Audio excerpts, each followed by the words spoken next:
Merhaba, ben Suzan Kınan. 19 yaşındayım. Basketbolcuyum. Bu yıl liseden mezun oldum ve önümüzdeki ay Kaliforniya Üniversitesi Riverside'da üniversiteye başlayacağım. Şimdi sizden gelen soruları cevaplayacağım. Evet, kesinlikle üniversiteden sonra özellikle Avrupa'da basketbola devam etmek istiyorum. Hedeflerim arasında var. Ben yaklaşık 3 yıl önce Amerika'da kolej basketbolu oynamaya karar verdim. Bundan sonra zaten arkadaşım da PSA ile çalıştığı için, Amerika'ya onlarla beraber gittiği için benim için de en iyi seçeneğin burası olduğuna karar verdim. Daha sonrasından Emir abiyle küçük bir sohbetten sonra beraber çalışmaya da karar verdik ve o günden bu yana bana çok iyi bir şekilde yardım etti. Çok fazla kriterim yoktu. Her şeye okeydim diyebilirim. Fakat gerek pandemi sürecinden dolayı üniversiteleri canlı bir şekilde görme ya da koçlarla canlı bir şekilde tanışma gibi bir seçeneğim yoktu.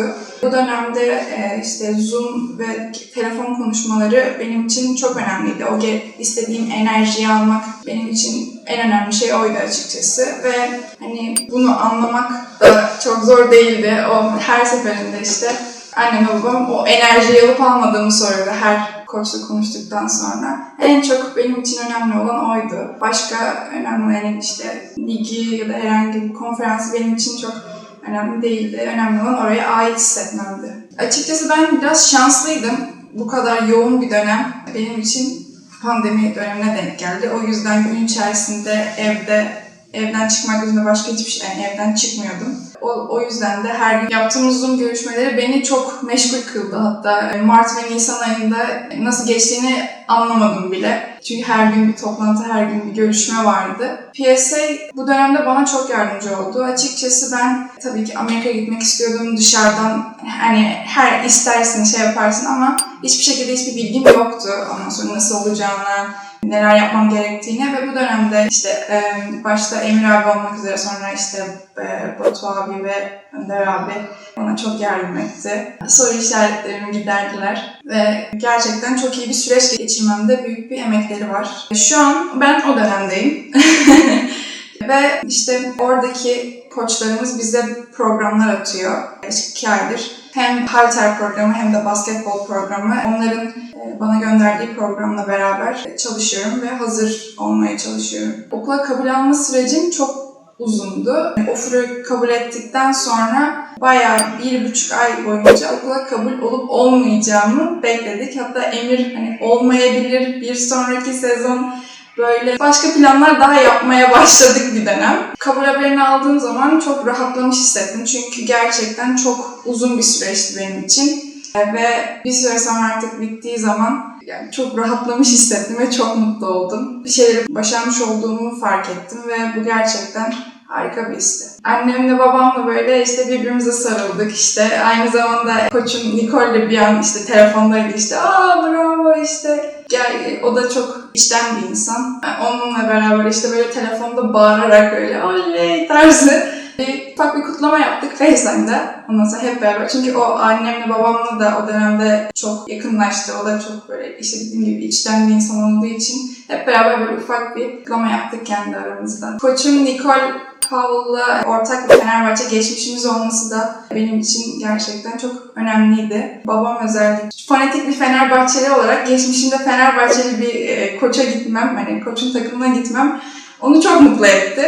Açıkçası ben de gerçekten Türkiye'yi bilen, Türkiye'de oynamış, özellikle benim oynadığım kulüpte oynamış bir koçla beraber çalışacağım için çok şanslı hissediyorum kendimi. İlk başta babam için bu biraz zordu açıkçası söylediğim zaman. Çünkü Fenerbahçe'nin altın kontratı aldığım zaman babam onu imzalamamı istedi. Benim Amerika'ya gitmemi istemedi. Tabii ki her baba kızının yanında olmasını ister tarzı bir şekilde. Fakat eninde sonunda o da beni desteklemeye başladı. Zaten annem açıkçası benimle beraber Amerika'ya gitme kararını verdiğimde annemden çıktı bu fikir. Kızım böyle bir şey ister misin? Bence sana bu uygun olur diyen kişi annemdi. Sonrasında babamı da ikna etmemizle süreç başladı.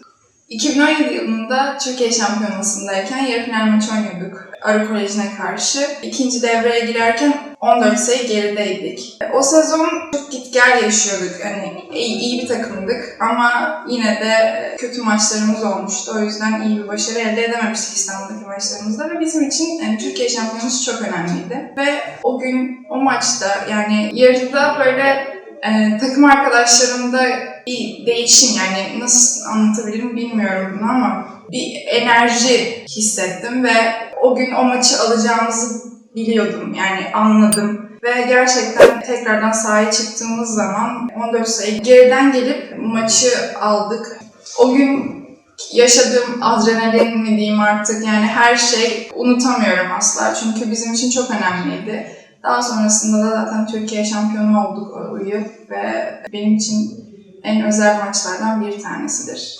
Benden önceki jenerasyonun izlediği Jordan var, Michael Jordan vardı ve benim jenerasyonumda Kobe Bryant vardı.